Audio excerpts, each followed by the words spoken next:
Selamat datang kembali di penjelajahan kita. Hari ini kita mau menyelam jauh nih ke masa lalu Eropa.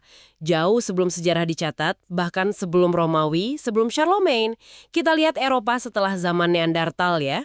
Benua ini kan udah dihuni Homo sapiens kayak kita lebih dari 30.000 tahun. Betul sekali. Panduan kita kali ini bab 2 dari A Brief History of Everyone Who Ever Lived. Nah, sumber ini bakal bantu kita ngerti gimana migrasi kuno sama munculnya pertanian itu membentuk genetika orang Eropa modern. Jadi misi kita mengungkap kisah di balik DNA leluhur. Siapa sih penghuni awal Eropa itu dan gimana mereka jadi bisa dibilang persatuan Eropa pertama secara genetik. Jauh sebelum ada peta politik. Siap bongkar bareng? Tentu saja. Ini periode yang sangat menarik. Karena DNA purba ini benar-benar mengubah cara kita lihat masa lalu loh. Puluhan ribu tahun Homo sapiens jadi satu-satunya spesies manusia di Eropa. Tapi siapa mereka? Gimana mereka berubah? Sekarang, tulang-tulang kuno itu bisa ngomong lewat data genetik. Tapi ya, nggak gampang ya merekonstruksi puluhan ribu tahun lalu. Bukti fisik kayak kerangka gitu kan jarang banget. Langka, betul. Tapi ada beberapa temuan kunci yang kasih kita titik awal. Oh ya? Contohnya? Ya, kita punya beberapa peta genom Eropa tertua yang berhasil dipetakan. Ada pria Kostenki dari Rusia Selatan, hidupnya sekitar 37.000 tahun lalu. Wow, tua sekali. Iya, dan DNA-nya itu nunjukin kemiripan sama pemburu pengumpul Eropa yang hidup ribuan tahun setelahnya, bahkan sampai ke Spanyol. Tapi menariknya, sedikit banget kaitan genetiknya sama populasi Asia Timur masa itu. Ada lagi yang lebih tua, pria Ust-Isim dari Siberia, sekitar 45.000 tahun lalu. Lebih tua lagi. DNA-nya ini, wah menarik banget, karena dia nunjukin hubungan leluhur sama keduanya, orang Eropa Barat dan Asia Timur di masa depan. Oh, jadi kayak nenek moyang bersama sebelum mereka misah gitu? Kemungkinan besar gitu. Mungkin ini representasi populasi yang baru keluar Afrika, sebelum benar-benar pecah ke arah barat sama timur. Ini nunjukin betapa awal dan luasnya penyebaran manusia modern. Oke. Nah sekarang kita lompat agak maju nih ke sekitar 10.000 tahun lalu. Iklim mulai stabil kan ya setelah zaman es. Mamut dan hewan raksasa lain punah. Terus muncul pertanian. Revolusi besar. Tapi kenapa sih manusia mulai bertani waktu itu? Nah, itu dia. Masih jadi perdebatan sebenarnya ya. Mungkin karena iklim lebih stabil, jadi tanaman gampang tumbuh. Atau mungkin karena sumber makanan dari hewan besar makin susah dicari. Ada ironi menarik juga loh. Beberapa bukti arkeologi awal nunjukin tinggi badan manusia malah nyusut setelah mulai bertani. Lu kok bisa? Bukannya pertanian lebih stabil? Mungkin karena diet awal petani itu kurang variatif atau kurang bernutrisi dibanding diet pemburu pengumpul yang makanannya macam-macam. Ini juga pengingat ya, kalau gagasan diet paleo zaman sekarang itu seringkali terlalu sederhana. Makanan leluhur kita itu sangat bervariasi, tergantung lokasi dan waktu. Terus gimana DNA purba kasih gambaran beda gaya hidup ini? Ada contoh konkretnya? Ada banget.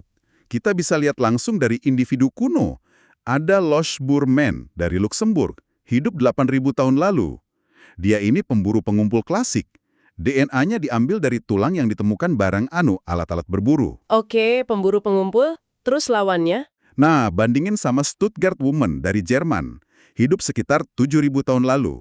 Dia ini bagian dari budaya tembikar linear, petani pertama di Eropa Tengah. Ditemukan sama alat pertanian, bukti beternak juga ada. Oh, jadi DNA mereka beda ya? Mencerminkan gaya hidupnya? Persis, DNA mereka itu ngasih profil genetik yang beda banget, kontras sekali. Nah, ini nih kayaknya bagian yang paling seru. Genetika modern ngasih kejutan kan? Katanya orang Eropa modern itu bukan keturunan langsung satu kelompok aja. Di tahun 2014 itu, nunjukin kalau sebagian besar orang Eropa sekarang itu campuran dari setidaknya 3 kelompok leluhur kuno. 3? Siap aja tuh. Pertama, pemburu pengumpul barat, atau WHG, Western Hunter Gatherers. Mereka ini kayak si Lochbourman tadi, penduduk asli Eropa setelah zaman es. Udah nyebar luas. Oke, WHG. Lalu? Kedua, petani awal Eropa, EEF, Early European Farmers. Kelompok ini datang dari timur dekat, Anatolia, sekitar 8.000–9.000 tahun lalu. Bawa pertanian, si Stuttgart Woman itu contohnya. Jadi ada migrasi besar dari timur dekat bawa pertanian ya? Iya, itu mengubah lanskap Eropa banget. Nah, yang ketiga ini yang awalnya cukup mengejutkan. Eurasia Utara Kuno, ANI, Ancient North Caucasians. Eurasia Utara Kuno, dari mana itu? DNA kelompok ini berkerabat sama pemburu pengumpul Siberia kuno. Masuknya ke Eropa itu lebih belakangan. Kemungkinan besar lewat migrasi dari steppe Eurasia, mungkin barengan sama penyebaran bahasa Indo-Eropa. Wah, jadi bener-bener campuran ya. Ini kayaknya merombak total pemahaman lama soal penyebaran manusia yang lurus-lurus aja dari Afrika. Tepat sekali. Bukan model riak air yang simple. Kenyataannya, Eropa itu udah jadi melting pot genetik sejak ribuan tahun lalu. Pergerakan manusia itu nggak satu arah, tapi kemana-mana, ketemu, terus campur.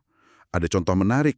DNA purba Siberia dari puluhan ribu tahun lalu itu ternyata lebih mirip sama penduduk asli Amerika dibanding orang Siberia modern sekarang. Loh kok bisa? Karena orang Siberia modern sekarang lebih condong ke Asia Timur. Ini bukti kalau populasi di satu tempat itu bisa beda banget antara dulu dan sekarang. Sejarah Eropa ya sejarah percampuran terus-menerus. Sebenarnya unik di dunia. Bisa minum susu pas dewasa. Kenapa ya banyak orang Eropa bisa, padahal mayoritas orang dewasa di dunia nggak bisa? Nah, ini contoh evolusi manusia yang relatif cepat dan jelas banget di Eropa. Gini, kita semua punya gen namanya LCT. Gen ini bikin enzim laktase buat nyerna laktosa, gula susu, waktu kita bayi. Iya, itu normal kan? Normalnya, aktivitas gen ini turun drastis setelah disapih. Makanya mayoritas orang dewasa di dunia itu intoleran laktosa. Kalau minum susu ya perutnya kembung, diare gitu. Oke, terus orang Eropa gimana? Banyak orang Eropa punya mutasi genetik spesifik. Cuma satu huruf DNA berubah, dari C jadi T, di dekat gen LCT tadi. Mutasi ini kayak saklar yang bikin gen laktase tetap aktif seumur hidup. Ini namanya persistensi laktase. Kapan dan di mana kemampuan unik ini muncul terus nyebar? Tadi kan disebut petani awal, kayak Stuttgart Woman belum punya ya? Betul. Bukti genetik dari kerangka petani awal nunjukin mereka masih intoleran laktosa. Nah, simulasi komputer dari timnya Mark Thomas tahun 2009 memperkirakan mutasi persistensi laktase ini mulai nyebar signifikan sekitar 7.500 tahun lalu. Di mana kira-kira? Kemungkinan besar di Eropa Tengah. Sekitar Hungaria, Austria, Jerman sekarang.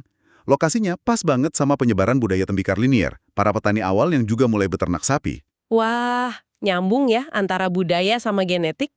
Nyambung banget, arkeologi juga dukung cerita ini. Tim dari Universitas Bristol nganalisis sisa kimia di pecahan tembikar kuno dari zaman dan wilayah yang sama. Mereka nemu jejak lemak susu, bahkan lilin lebah juga. Keren, jadi ini koevolusi ya? Budaya ternak sapi perah berkembang, terus gen buat nyerna susu juga ikut nyebar karena ngasih keuntungan. Tepat sekali. Yang punya mutasi ini dapat keuntungan nutrisi besar, jadi gennya nyebar cepat bareng sama budayanya. Selain susu, perbedaan fisik lain yang sering dibahas kan warna kulit. Penting nih diingat, ini spektrum ya, bukan kategori kaku. Dan genetika nggak dukung konsep ras biologis yang terpisah. Tapi gimana sih keragaman warna kulit muncul di Eropa? Evolusi kulit yang lebih terang di Eropa itu kemungkinan besar adaptasi terhadap kurangnya sinar matahari di lintang utara.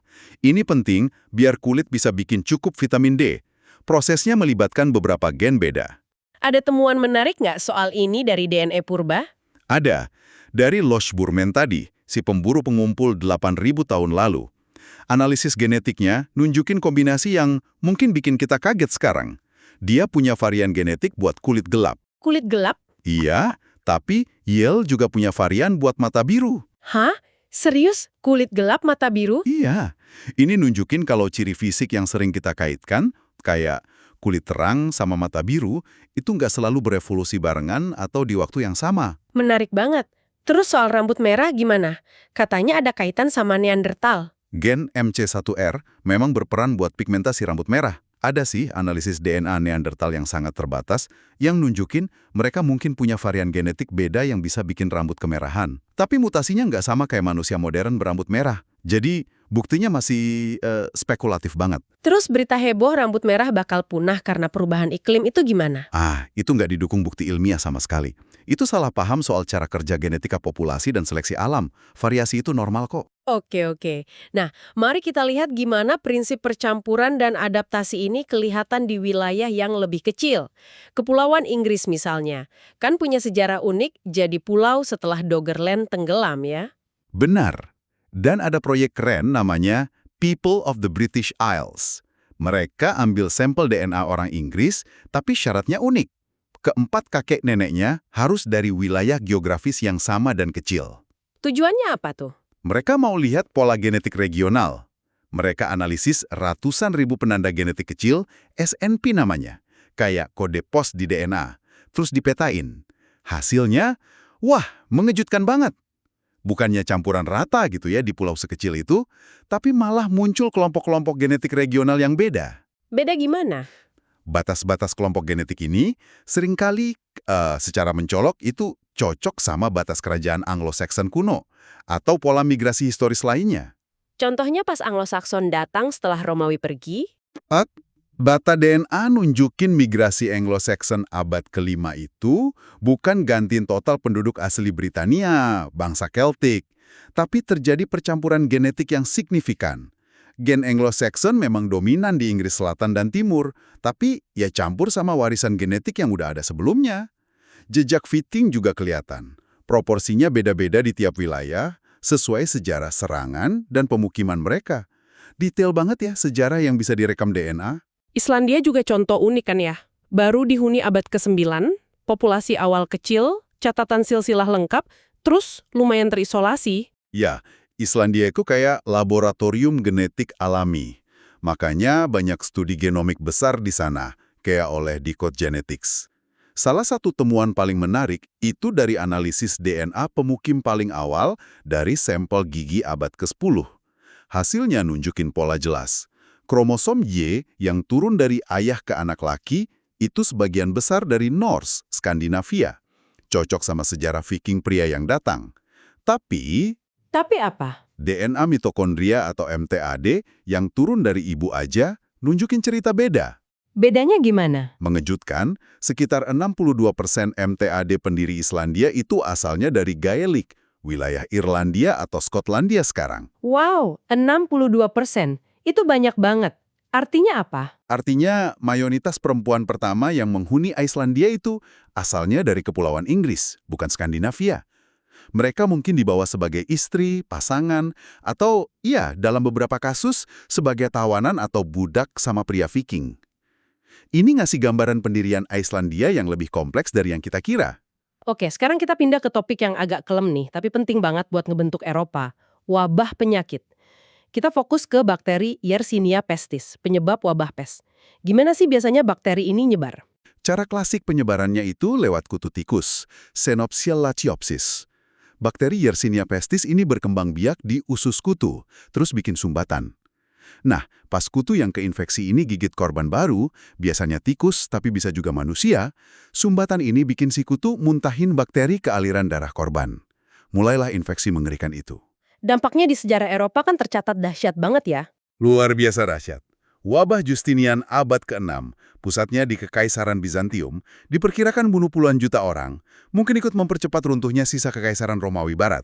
DNA purba konfirmasi ini? Ya, analisis DNA dari kuburan massal abad ke-6 di Jerman, Asham, konfirmasi Yersinia pestis, penyebabnya. Terus ada maut hitam, Black Death, abad ke-14. Itu mungkin musnahin 1/3 sampai 1/2 populasi Eropa. Lagi-lagi DNA dari korban di kuburan massal, kayak East Smithfield di London, mastiin Yersinia pestis pelakunya. Tapi, ada penemuan yang lebih dalam lagi. Dari studi lebih baru, kayak timnya Simon Rasmussen tahun 2015, mereka teliti gigi orang dari zaman perunggu, ribuan tahun sebelum wabah Justinian, dan mereka nemu jejak DNA Yersinia pestis yang lebih kuno. Hah? Jadi wabah udah ada dari zaman perunggu, tapi sama nggak bakterinya? Kelihatannya beda. Strain Yersinia pestis dari zaman perunggu ini belum punya satu gen kunci, namanya gen YMT. Gen YMT ini penting banget supaya bakteri bisa hidup efisien di usus kutu dan bikin sumbatan tadi. Jadi maksudnya bakterinya sendiri berevolusi jadi lebih jago nyebar lewat kutu gitu? Kemungkinan besar begitu. Tanpa kemampuan hidup efisien di kutu, wabah zaman perunggu mungkin nyebarnya beda cara. Misalnya dari paru ke paru, pneumonik, atau infeksi darah langsung, septicemic. Skala penyebarannya mungkin nggak sebesar wabah bubonik yang lewat kutu tikus. Ini nunjukin bakteri itu sendiri berevolusi jadi lebih ganas dan efisien nyebarnya di antara manusia seiring waktu. Ironisnya, siklus hidup alami bakteri ini kan antara hewan pengerat sama kutu. manusia ini cuma inang sampingan yang apes aja, tapi dampaknya ke sejarah dan mungkin genetika kita, lewat seleksi sistem imun, itu besar banget. Jadi kalau dirangkum nih, penjelajahan kita melintasi Eropa kuno ini nunjukin gambaran yang sangat dinamis ya. Bukan cerita lurus, tapi gelombang migrasi, percampuran populasi, adaptasi ke gaya hidup baru kayak pertanian, terus respon terhadap tekanan penyakit. Semua ini membentuk fondasi Eropa jauh sebelum sejarah ditulis detail. Benar sekali. Dan jejak genetik dari semua peristiwa ini, migrasi pemburu pengumpul, datangnya petani Neolitik, gelombang dari stepa Eurasia, adaptasi susu, dampak wabah, itu semua masih kesimpan di DNA orang Eropa modern. Konsep leluhur bersama jadi nyata banget. Ada perhitungan matematis menarik dari Joseph Chang yang nunjukin kalau hampir semua orang Eropa sekarang itu keturunan dari setiap orang yang hidup di Eropa sekitar 1000 tahun lalu yang berhasil punya keturunan sampai hari ini.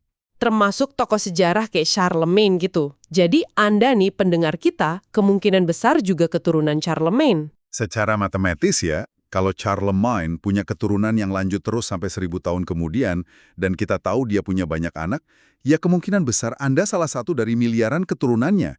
Ini bukan berarti Anda warisi banyak DNA spesifik dari dia ya, tapi nunjukin betapa nyambungnya kita semua secara genetik lewat jaring leluhur yang rumit itu.